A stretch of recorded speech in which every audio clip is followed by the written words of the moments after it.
Bonjour, aujourd'hui je vais vous apprendre comment créer un site web facilement avec Visual Studio Code et Bootstrap. Voilà.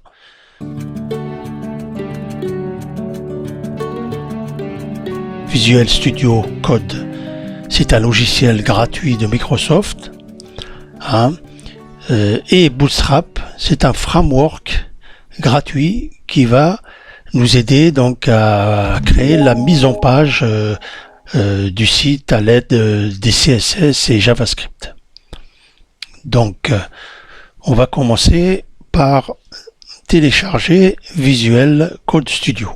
Donc, on va sur Google, on tape Visual Studio Code Download ici, et on clique sur Download pour le télécharger. Si vous avez Windows, c'est ici. Si vous avez un Mac, c'est là. Donc, je télécharge.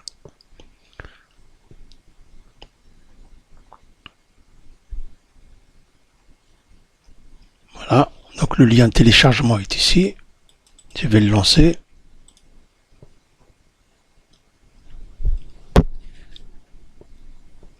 Ok, on a cette fenêtre d'installation. Donc, je sélectionne, je comprends, j'accepte. Suivant, suivant, suivant, suivant, installer.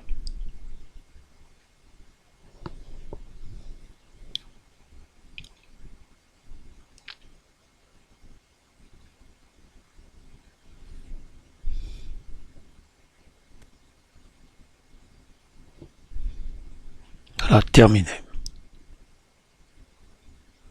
Très bien. Voilà. Donc, ici, dans notre bureau, qu'est-ce qu'on va faire? On va créer un dossier qu'on va appeler mon site, comme exemple, à l'intérieur. Donc, il y aura un dossier CSS, d'accord?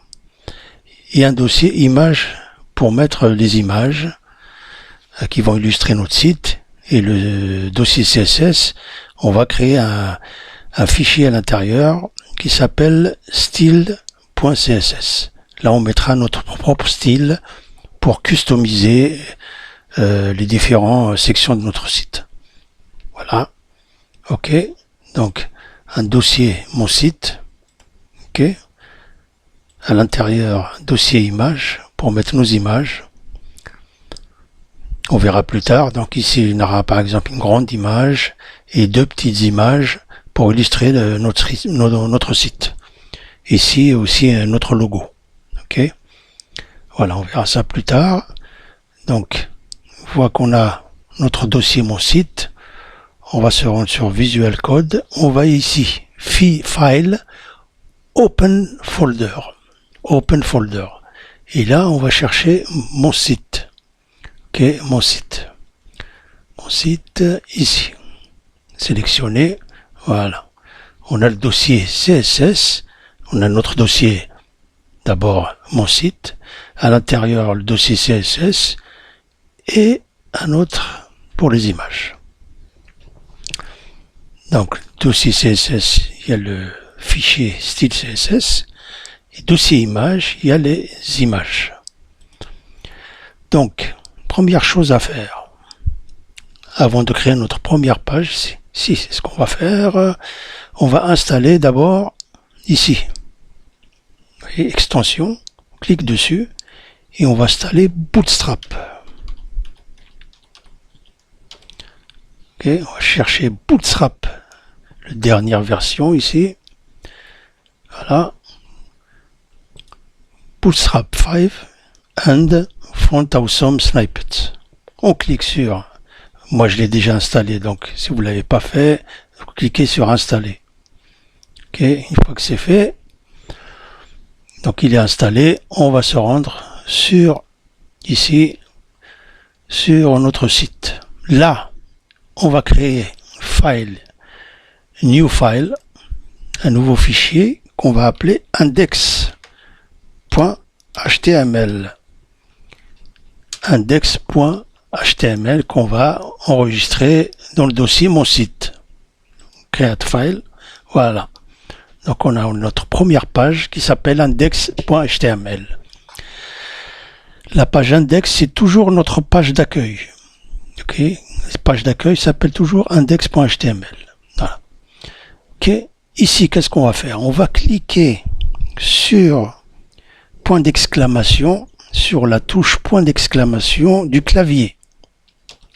Ok, et ensuite sur la touche tab du clavier. Là, il va nous insérer automatiquement tout le code doctype standard qu'il y a sur toutes les pages web. Quand on commence à créer une page web, on est obligé d'avoir ça. Première chose à faire. Ensuite, une fois qu'on a ça, on va insérer les liens CSS et JavaScript de Bootstrap. Comme ça, il sera lié à Bootstrap et c'est ce qui va nous aider à construire nos pages responsives. Donc, ce qu'on va faire, on va cliquer sur point d'exclamation B5 $ ici, on le voit ça, ok, on clique dessus, point d'exclamation B5 $ ici, vous le voyez apparaître, cliquez dessus et voilà, automatiquement il nous insère tous les liens à CSS JavaScript de Bootstrap. Là, c'est très important, ok. Ça, c'est là. Dès que vous créez vos pages web, donc première chose, c'est le doctype. Ensuite, vous insérez les liens de Bootstrap. C'est le plus important. Une fois que c'est fait, vous êtes prêt à créer le site web. Donc, on passera la prochaine étape qui sera donc de créer notre menu de navigation où il y aura un logo à gauche et à droite 4 barres de navigation de notre menu. Ok, voilà.